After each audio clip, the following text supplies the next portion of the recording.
And now let's move into another major topic of the day. Well, for everyone, you of course are following the case of the Senate President, Dr. Bukola Saraki, who has now said he's not worried about the decision of the federal government to file an appeal against the ruling of the Code of Conduct Tribunal.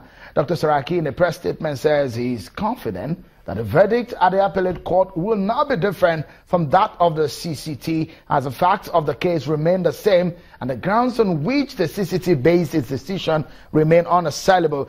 The Senate President is also accusing the chairman of the Presidential Committee on Anti-Corruption, Professor Saraki, of interfering in the judicial process, an act he describes as corrupt. Dr. Saraki says he believes the fresh appeal will be an exercise in futility, noting that it was only another attempt to commence another trial without quote, without any substance, end of quote.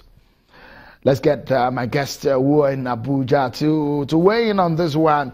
If you look at what has happened, first and foremost, let me ask you this, Honorable West Idahosa. Do you think that the federal government should appeal the case against the Senate President? If you look at what has happened in the case of Bola Tinubu and the former Vice President, and all of that kind of precedents that we've seen, do you think it was necessary for the federal government to appeal this case? Well, I think that each case is determined by its own circumstances. So if the federal government has reviewed the facts of this case and verily believe that an appeal has become necessary, I think it's within their constitutional opportunities to do so. They necessarily do not have to make their decision based on past behavior. It is likely that the mood which informed the decision in the Bola Tinubu case may be clearly different in the Saraki case, and that the facts may be separate and separable. So I think that on the basis of each set of decisions, they have to be determined by their circumstances. So to that extent, again, if you look at some of the ongoings in the APC and what some people have said is largely political, the trial, that's a school of thought though, that the trial of Bukola Saraki was political. What would you say? Do you think that the federal government headed by the APC should have gone ahead in what in some quarters has been described as political? Well, the trial of a political office holder like Saraki will definitely be political. The issues that have been raised against him are peculiar to a lot of public servants in this country, including civil servants. So the choice of prosecuting Saraki is indeed a political decision, and anyone who says so is within reasonable limits to hold that conclusion. But the question is whether politics should be a reason to refrain from trying the Senate President. I don't think so.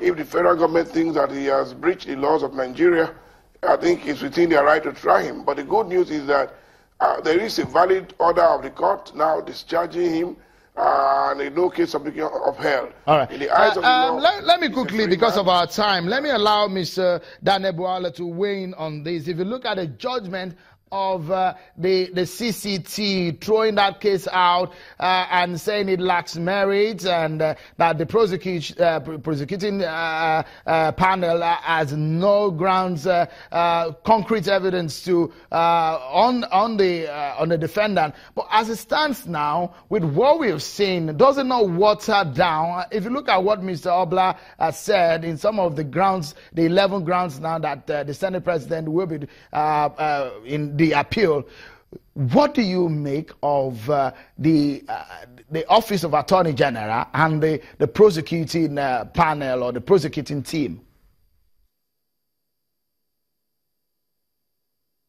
Every party, whether the federal government or Saraki, will believe in the strength of their case. And then secondly, they will work tirelessly to make sure that their case stands and their argument is the one that the court will believe in. But what we have said, and I said it before and it bears repeating, is that the federal government at this point, what has happened not just with Saraki, but in recent time with so many other cases in which the case have had to be struck out on the grounds of no case submission, I think is worrisome, because this is the basic test. That is elementary, to go past this stage and go into trial proper.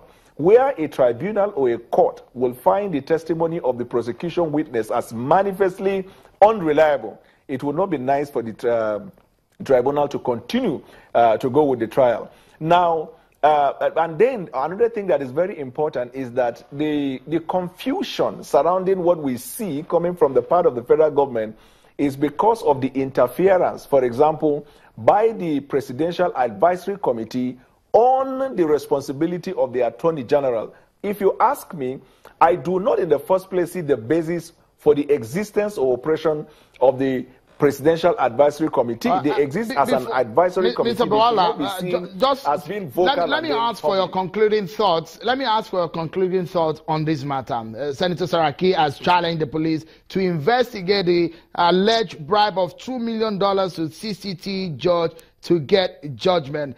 If you do that in about 30 seconds as we close now, what do you think that the police or the federal government should be doing on this one?